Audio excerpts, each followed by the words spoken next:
According to Brahminical epics और मनुस्मृति के अनुसार अगर हम लोग गोत्र के बारे में जाने तो गोत्र क्या होते हैं। देखिए, एंशियंट भारत के अंदर स्टार्टिंग में हमारे जो 7 ऋषि थे, 7 मुनि थे, उन 7 ऋषियों के जो आश्रम होते थे, उन आश्रमों में जो जो व्यक्ति पढ़कर आगे बढ़ा वह उसी गुरु के आश्रम के नाम से पहचाना गया। कि कोई सपोज कि कोई शिष्य था, कि कोई शिष्य ने गुरु वशिष्ठ के आश्रम में पढ़ा तो वशिष्ठ गुरु अपना गोत्र रखा कि मैं वशिष्ठ का शिष्य हूँ।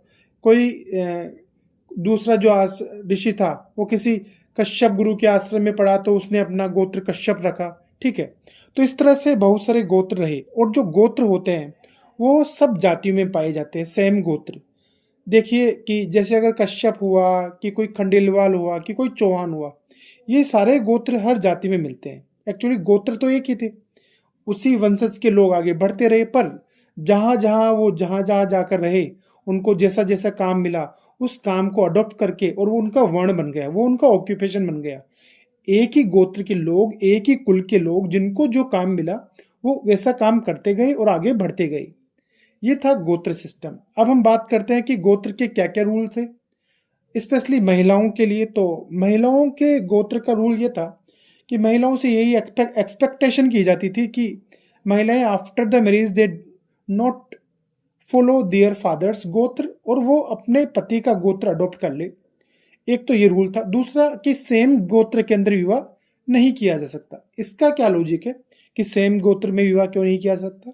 तो देखिए, सेम गोत्र में विवाह नहीं करने का कारण यह है कि जब सेम गोत्र के कोई भी व्यक्ति में विवाह होगा, दो लड़कों लड़की, एक लड़का और लड़की में, तो क्या होगा कि उनका डीएनए सेम होगा, उनकी वंशावली तो सेम ही है, तो उनका डीएनए सेम होगा, उनमें ज़्यादा चेंजेस नहीं आएंगे और उनकी संतानें कुपोषण हो सकती है, चांडाल हो सकती है, चांडाल नहीं बोलेंगे हम लोग, थोड़े से बीमार हो सकती है। ठीक है, तो वो फिर अच्छे कुल के नहीं हो पाएंगी।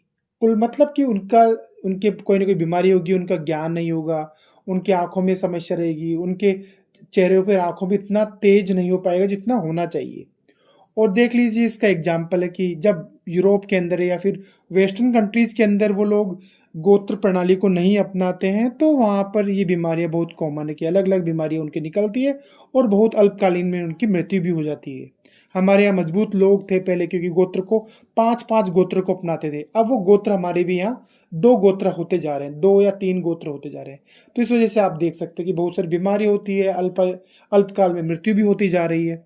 तो गोत्र बहुत ज़रूरी था। और हमारा एक और एग्जाम्पल है कि कुछ महिलाएं जो थी, यहाँ पे एक्सेप्शन भी है एंशियंट भारत के अंदर, स्पेशली सातवाहन डायनेस्टी जिन्होंने 1000 बिफोर कॉमन एरा के बाद में रूल किया।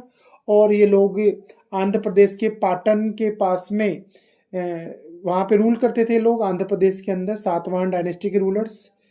ठीक है, तो सातवाहन डायनेस्टी के रूलर्स जो थे वो लोग खुद भी अपनी माता का गोत्र अपनाते थे, जैसे श्री सतकर्णी था, श्री पुलुमावी था, श्री गौतमी था। ठीक है, ये सब लोग, और इन सातवाहन राजाओं से जो भी महिला ने विवाह किया, ये लोग पोलेंड्री में बिलीव करते थे, यानी बहुत सारे विवाह करते थे महिलाओं से, राजा थे। तो ये जो राजाओं ने विवाह किया महिलाओं से, उन महिलाओं को इन्होंने फ्रीडम दी कि वो लोग ब्राह्मणिकल रूल्स के अकॉर्डिंग ना अपना कर, हालांकि वो इलीगल था, बट वो महिलाएं अपने पति का गोत्र अपना सकती थी।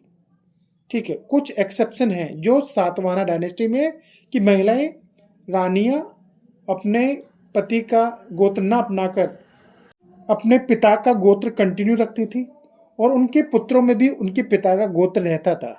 ये कुछ एक्सेप्शन है सातवाहन डायनेस्टी में एंशियंट भारत के अंदर, और ये थी गोत्र प्रथा।